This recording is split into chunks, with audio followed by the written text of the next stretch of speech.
Hello there, and welcome back to Non Name Talks. It's great to be here. So, today we're diving into something we hear about all the time, self love. It pops up on social media, in mental health chats. Absolutely. It's a term that's definitely gained a lot of traction. But you might be wondering, what does it actually mean? Is it just like romantic love turned inwards?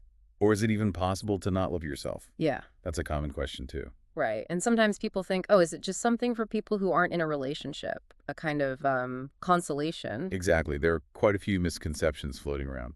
So today we want to take a gentle look, explore where this idea came from, what it means, why it seems so important now. Let's look at some of the research and maybe find some practical ways to, actually practice it. Yeah, exactly. And just to be clear from the start, we're focusing on self-love as a really positive thing, not self-obsession or what was that term from one source? Yeah. Call that. Ah, yes. Yeah. That basically means being lost in oneself, often seen as narcissistic or selfish. Okay. And that distinction is really, really important. That idea of being self-absorbed or narcissistic, it's had negative connotations for a long time, both culturally and academically. It's about thinking you're superior, being totally wrapped up in yourself. Okay, so let's maybe go back a bit. Where did psychology even start thinking about ideas related to self-love?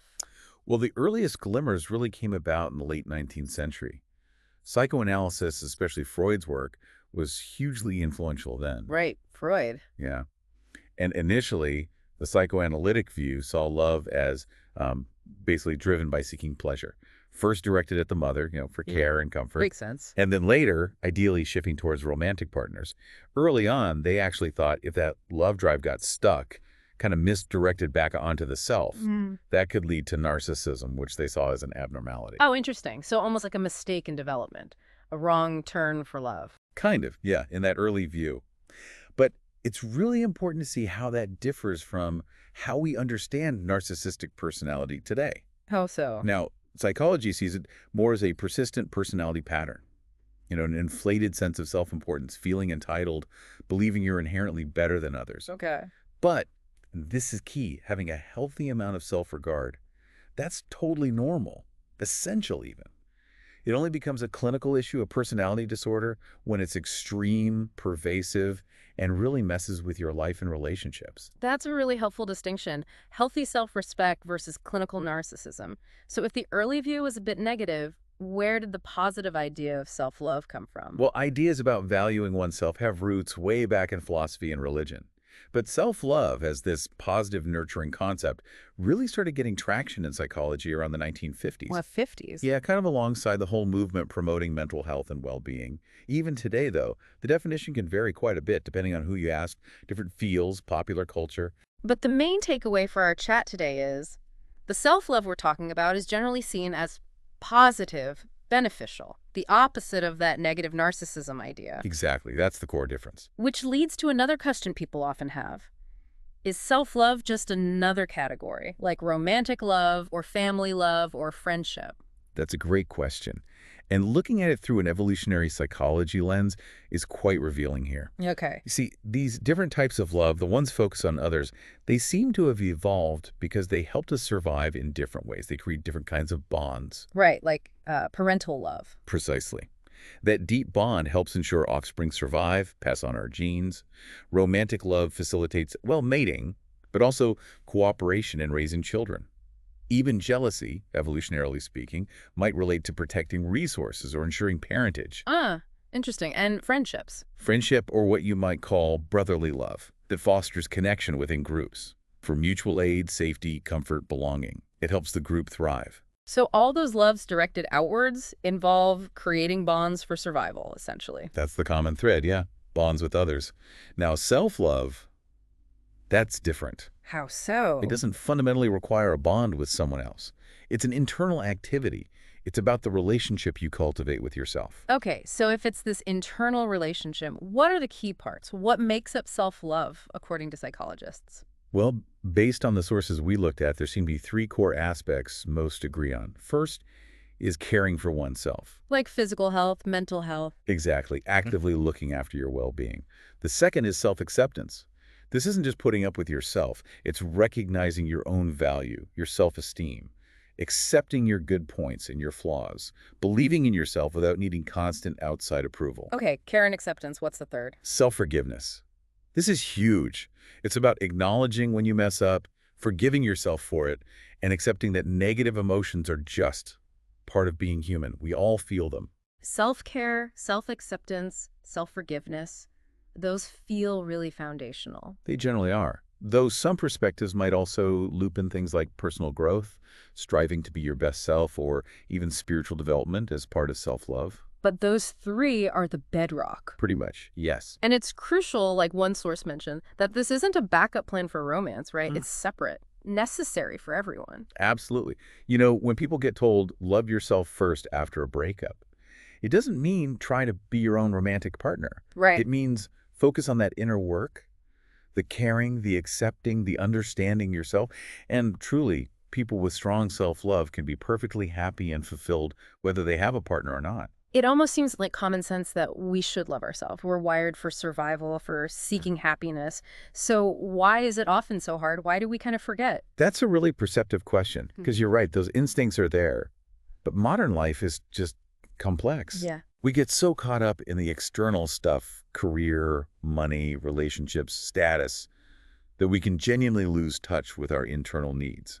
We neglect the self-care, the self-compassion, because we're chasing some future goal we think will make us happy. We forget to tend to ourselves right now. Exactly. Which is why self-love isn't just a nice idea. It's actually fundamental for a healthy, resilient mind, especially today. And there's research backing this up. Oh, definitely. Studies consistently show a strong positive connection between self-compassion, self-love, and overall mental and emotional health. Like what specifically? Things like decreased anxiety, less depression, less anger, feeling less lonely. And on the flip side, more self-support, more encouraging yourself. So let's dig into those benefits. How does practicing self-love actually improve things for us? Okay, well, first, it really boosts self-esteem and self-worth. When you practice self-love, you start seeing yourself more positively, more acceptingly. You can actually acknowledge and, feel good about your wins, big or small. That makes sense. Second, it helps lower tension and worry. Making time for self-care lets you step back from the daily grind. Focus on your needs, recharge your batteries. It's a bit of breathing room. Exactly. Third, it builds resilience. With a solid foundation of self-acceptance, you handle setbacks better. You see them less as proof you're awful and more as learning opportunities. You approach difficulties more positively. And does it affect how we interact with others? Big time. Self-love improves relationships. When you're okay in your own skin, you connect with others more authentically. You're less needy for validation, so relationships can be built on genuine respect and connection. Less pressure on the other person. Precisely. And finally, it encourages positive habits. Because you value yourself, you're more motivated to do things that are good for you. Self-care, setting boundaries, being more present in your own life. It really sounds like, with all the pressures today, success, looks, everything, self-love acts like an anchor, keeps you steady. That's a great way to put it, a vital anchor. It buffers you against all that external pressure, reduces stress, and just generally improves your well-being. And, it's important to bust that myth that self-love is selfish. Real self-love helps you see that others are valuable too, that taking care of yourself doesn't take away from anyone else. It can actually quiet that inner voice of comparison and competition. Right. It's not about you against the world, but you in the world taking care of your part. Exactly. Okay, so we've got the meaning, the importance. What about the broader research landscape? What other areas connect to this? Several interesting fields touch on it. Attachment theory, for example, Bowlby, Hazan, Shaver. Their work shows how crucial those early bonds are for our later sense of self-worth and how we relate to ourselves. Early relationships matter for self-love later. They lay a foundation, yes. Then there's research, like Baumeister's work, on what happens when high self-esteem feels threatened, the dark side, potentially. It helps distinguish healthy self-esteem from that fragile defensive ego we see in narcissism. Ah, okay. The difference between secure and insecure high self-esteem. Right. And researchers today, like Hanschke and Sellemeyer, are still working on refining what we even mean by self-love in modern psychology, trying to get clearer definitions. It's an evolving concept, and I think you mentioned it showing up in leadership studies too. Yes, that's right. People like Maharaj and April have looked at self-love as an asset for leaders, helping with employee engagement. The idea being that if you're secure and self-aware, you lead better, you contribute more positively. Interesting.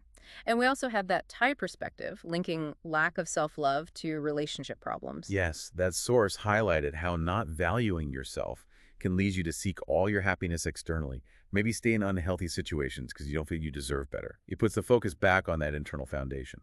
And you connected this to Buddhist principles earlier, the four sublime states.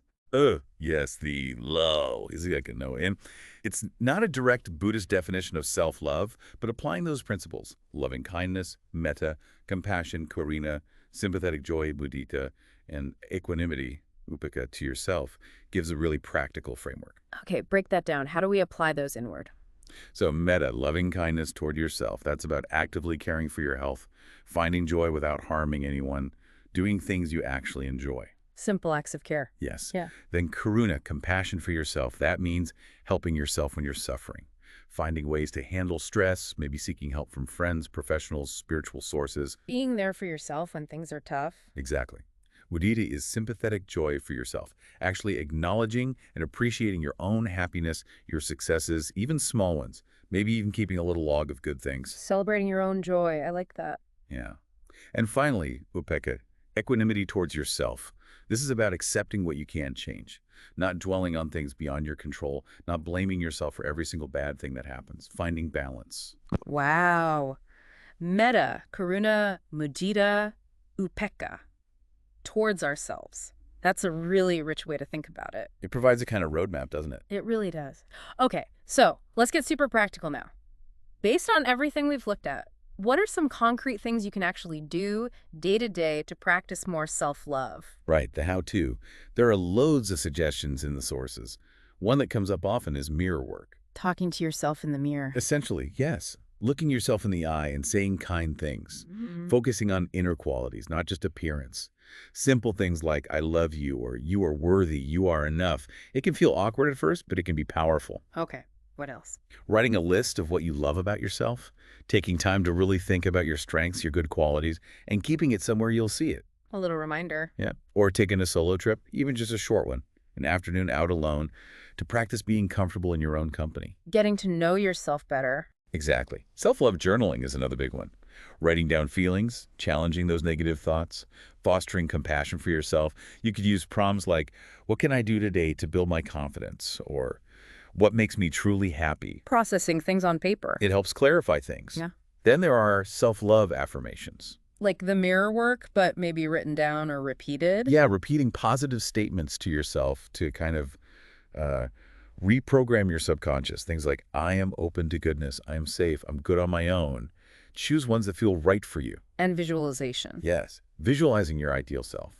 Closing your eyes, picturing the most loving, capable version of you, how that self feels, acts, reinforcing that image. Kind of like mentally rehearsing self-love. In a way, yes. Even listening to love songs and imagining the lyrics are for you can be a simple, sweet way to shift your perspective. Huh. I like that one. Any more active things? Definitely. Write a love letter to yourself. Seriously. Express warmth, admire your qualities, acknowledge challenges you've overcome, offer encouragement, like you would for a best friend. Okay, that sounds intense, but maybe powerful. It can be. Or just admiring yourself in photos. Instead of picking yourself apart, try to look with appreciation. Forgive yourself. That's huge. Let go of past mistakes, learn the lesson, move on. It's a constant practice. It really is. You could even record a little voice note or video for yourself, offering encouragement, reminding yourself of your worth for times when you feel low. Like a pep talk from your past self. Exactly. Practicing gratitude is key too. Focusing on the good things helps you see your own value in the bigger picture. Right. It shifts the focus from lack. Totally. And basics like nourishing your body, eating well, moving in ways you enjoy, but also allowing treats without guilt.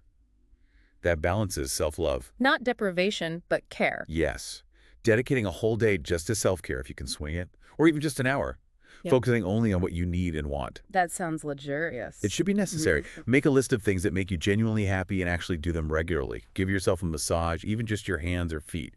That physical connection is important. Showing care through touch. Yeah. There's even a visualization technique called pouring liquid love on yourself, imagining universal love filling you up. Okay, that's quite visual. It is. And crucially, learning to reframe negative thoughts, catching that inner critic and consciously challenging it, replacing I'm useless with, okay, that didn't work, what can I try differently? Changing the internal script. Yes. Setting clear boundaries is a massive act of self-love. saying no when you need to, protecting your energy. That's a hard one for many people. It really is, but so important. Practicing mindfulness, just being present, can interrupt those negative thought loops. Setting small, achievable goals builds self-trust. Recording moments of pride, big or small. Keeping track of the good stuff. Exactly. Spending time with things and people you love that genuinely uplift you. And very importantly, seeking professional help when you need it. That is a profound act of self-care. Recognizing you don't have to do it all alone. Absolutely not. And ultimately, it boils down to being kind to yourself.